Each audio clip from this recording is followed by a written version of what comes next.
মৃতদেহটাও খুব ভালো বলেছে যে মানুষগুলো কাঁদে আমার মৃত শরীরের উপর।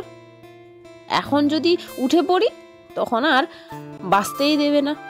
মিথ্যেটাও খুব অদ্ভুত হয়, নিজে বললে ভালো লাগে আর অন্যরা বললে রাগ উঠে যায়।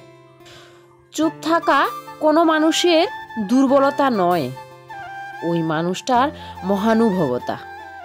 তা না হলে যে সইতে পারে সে কইতেও পারে। যখন জীবনে কঠিন সময় আসে তখন কাপুরুষরা পিছিয়ে যায় আর বুদ্ধিমানরা কঠোর পরিশ্রম করে আর উপায় খোঁজে। চরিত্র আর চিন্তাধারা ভালো হওয়া উচিত। কথা তো যে কেউ ভালো বলতে পারে। বন্ধুরা, আমাদের কিছু সম্পর্ক ভগবান নিজেই খারাপ করেন যাতে আমাদের জীবন খারাপ না হয়ে যায়। মানুষ ভিড়ের মধ্যে হারায় না, হারায় তখন যখন মানুষ একা হয়ে যায়।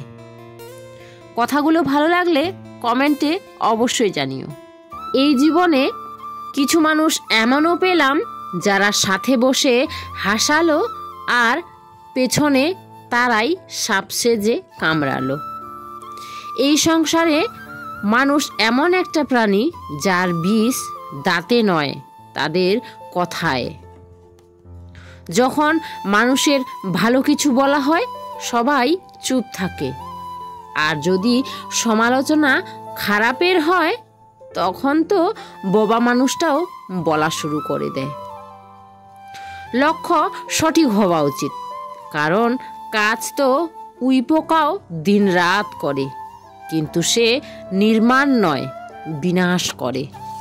ঈশ্বর বলেন যে আমার উপর ভরসা রেখো, তুমি চোখে পট্টি বেঁধে দৌড়াও, আমি কখনোই তোমায় পড়ে যেতে দেব না।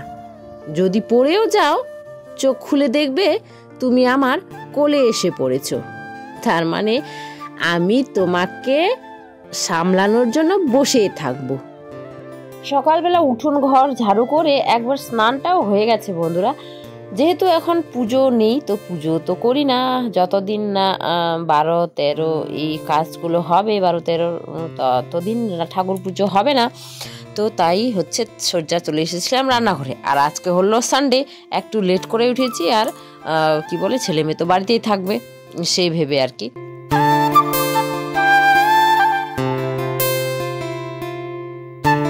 রান্নাবান্না তো দেখলেই বন্ধুরা, আমাদের ওই যে সাদা মাটা এখন রান্নাবান্না।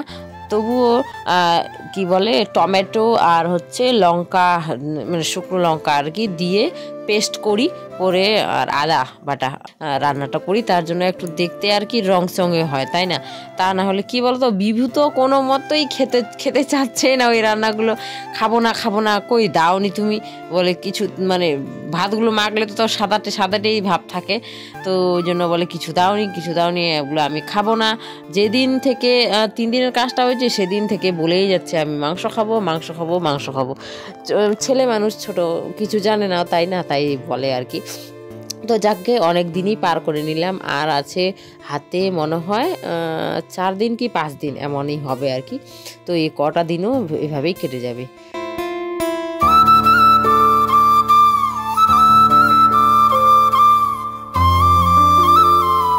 মোছা গোছা সব কমপ্লিট করে নিলাম, মেজে পরিষ্কার করে নিলাম। পুরো ঘরটা তোমাদেরকে দেখাই না বন্ধুরা, নিচে তো আরও ওয়ালগুলো এত নোংরা লাগে দেখতে, তোমরা ভাববে মনে হয় খুব নোংরা, কিন্তু কি করব, কালারগুলো এমন হয়ে গেছে। আর রান্নাঘর জানোই তো কেমন হবে। আর ছোট রান্নাঘরটা যেহেতু আমার রান্নাঘরে সেলাপ দেওয়া নেই, ব্রেঞ্চটা দিয়ে চারিদিকেই যা তা এটা ওটা সেটা পরে আর কি নোংরা হয়ে যায়। তো এই যে ছেলে আর আমি দুজনে মিলে এখন করছি কি বলতো, ওই দিন কী বার ছিল যেন ভুলে গেছি। দেখো তো আমাদের নারকেল গাছটা আছে যে, ও ডাবগুলো বাবা সব মানে আর কি বিক্রি করে দিয়েছে। আমি দেখিও নি, ঘরে শুয়েছিলাম, আমাকেও বলেনি এমনটা আর কি। ফোন করেছিল নাকি ভাইকে, তো ভাই না করেছিল, তাও বাবা সব বিক্রি করে দিয়েছে। আর এই যে নারকেলের ইয়েগুলো ঝাড়ুর জন্য আর কি রেখেছে। তো এগুলো আস্তে আস্তে আমি বলছি দুটো করে দুটো ঠাল কেটে দিতে বললাম। সানকে সকালবেলা দেখলে তোমরা ও কেটে দিল, আর আমি হচ্ছে এখন এগুলো ঝাড়ুগুলো বের করে দিচ্ছি, কাঠিগুলো আর কি ঝাড়ু।